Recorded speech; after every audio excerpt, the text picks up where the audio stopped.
So yeah, SOI is the School of Infantry. That's your next training where they go kind of into more of like the very, very basics of your job and how to do it as an infantryman.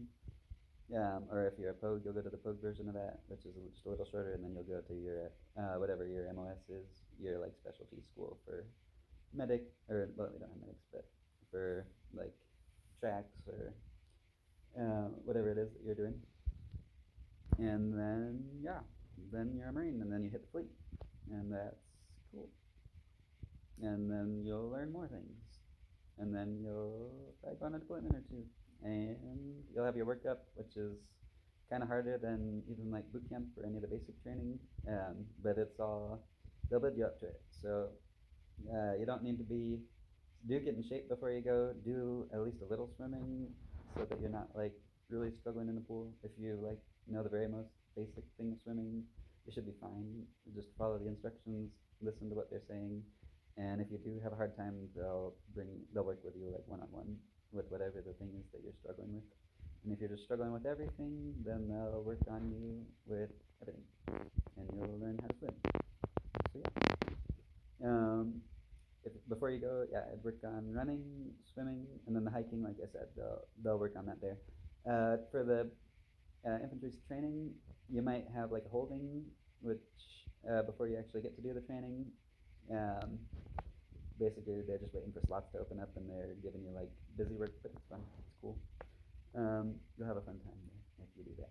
If you're doing guard, and then later people will thank you for your service. So yeah. Yep, that's that. And then pro tip, if you stayed this long, first off, thank you for watching the whole video. And then lastly, pro tip for the SOI, there's a thing where you have to hop over the fence, and it has like a little lip on the fence, and it's gonna hit your flak jacket because you're gonna have all your gear, and so you're gonna have your magazines and all of your stuff, and so you're gonna hit the lip. So pro tip, if it's all about the technique. So if you fail it, then they'll just have you redo it, and it kind of stinks because you're doing it on your off time, but it's whatever.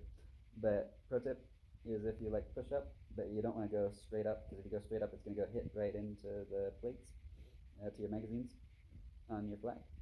So the pro tip is like push up, but don't go straight up. Go like up and out almost, and then throw your leg over. After you throw your leg over, and once you get past the magazines, then it's pretty easy from there. And also it's timed, so I failed it just because of time. Like I passed it technically, but I failed because I wasn't fast enough. So be fast, push over it, and then it is timed. So be fast. Yeah. And then the 240 is also kind of hard because it's heavy, but I'm a skinny guy and I could lift it. So just mental again. Most of it's mental, and even if you're a smaller guy, you should still be fine. Yeah. So best of luck to you if you're gonna go forward and do great things. And if you don't want to do it, then that's cool too. Thanks. Hi, I wanted to make a brief video talking to you about how to join the Marines, um, and if that's something that would be right for you. So the first thing to do would be, of course, to talk to a recruiter. But before you talk to a recruiter, I'd talk to someone who's been in the Marines or is in the Marines or is in any service, preferably in the Marines, and that'd be your first thing to do. And then if you do decide to go ahead with being a Marine, of course, not all Marine are, well, every Marine's a rifleman, but there's other jobs besides just infantry in the Marines. Um, I was infantry, so that's my side of the house, and I can speak more to that. But yeah, so the first thing you're going to want to do is talk to someone else, and then the second thing you're going to want to do is talk to a recruiter. I would take what the recruiters say with a grain of salt, or just, I mean, they're not bad people, but they are salesmen essentially. So just trust but verify, essentially what they're saying. But yeah, they'll help you with the next steps. They'll help you fill out all the paperwork essentially, and it's a lot of paperwork. And then you're going to go to MEPS, which is the medical processing, and that takes a couple days. And there you're going to fill out more paperwork, and then from there you're going to ship to training. So yeah, so before you ship, or once you do decide that you're in the pipeline and you want to be a Marine, get in shape, or get in shape before you even decide to do it. But having said that, the Marines isn't like a weeding out process for the enlisted side of the house. For OCS, it is more of a weeding out like type process, and then like obviously with special forces, it's a weeding out process. You have to win it, you have to be there, and you have to be competitive physically, mentally, and all that. But for infantry or any MOS, the boot camp is not a weeding out process. So that's just a word of encouragement. If it is something you want to do, go for it. But obviously, with stuff is getting hot, stuff's popping off. Right now, it's mostly obviously the Air Force and the Navy flying sorties and missions over bad places. But just bear in mind, of course, it's inherently a little bit dangerous, even if it's a peacetime Marine Corps. There's still going to be training. Unfortunately, training accidents do happen.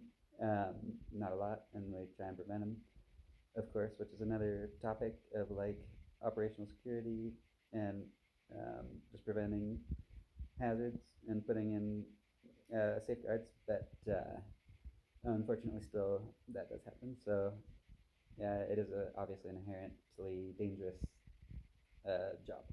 But having said that, of course, infantry is more dangerous than, say, being a pogue or being a pencil pusher or being an admin or I don't know about Motor T. There's probably dangers involved with that, but less so than infantry, I would think. But yeah, so if you want to do it, think about it, pray about it, um, discuss it with a family member or a loved one or friend or all the above. And then if you want to pull the trigger, talk to a recruiter and we'll get you hooked up. And also decide before you talk to the recruiter or maybe shortly after, like what MOS you want. So of course there's infantry, but there's also other combat arms. If you want to be in combat but you don't want to be infantry per se, you could be well, they got rid of tanks, but they used to have tanks. You could be um, like the AAVs are actually um, yeah. So you could do different things. You could be artillery. You could be different jobs that revolve around combat that aren't specifically infantry. And then within infantry, of course, there's different types of MOSs, Marine occupational or military occupational specialties. So you have riflemen. When people think infantry, they think riflemen. That's what they have in mind. But you could even go for like spec war, special stuff like reconnaissance or MARSOC. If you're fit enough to go for that, then and that's what you want to do, then knock yourself out and get really fit. But even if you're not going to do that, get fit. And yeah, you also have mortars, of course, and machine gunners. You have O352, which is the missiles. So infantry, regular like O311 riflemen use the VA and the AT4. It's various missile or anti-tank, anti-vehicle systems. But the O352s have more advanced systems, and then they're more like you have to have a good ASVAB score for that one. You can't be an ASVAB waiver. And also, they tried to get me for that, but that wasn't what I wanted to do. I wanted to be like regular rifleman, so that's what I did. I told them that that wasn't what I wanted to do, and they abided by my wishes, or they honored that. So yeah, if someone's trying to put you down something where you don't want to do, speak up and have a discussion and see where it goes from there. Do get in shape. Do run. Do a lot of cardio. You don't have to worry about hiking because they'll like walk, crawl, run with you with the hiking. Same thing with shooting. You don't have to be a crack shot. You don't have to be any shot. You don't have to have any familiarity with weapons. They'll go over the very most basic fundamentals, the safety rules, and all that. So just pay attention when you're there.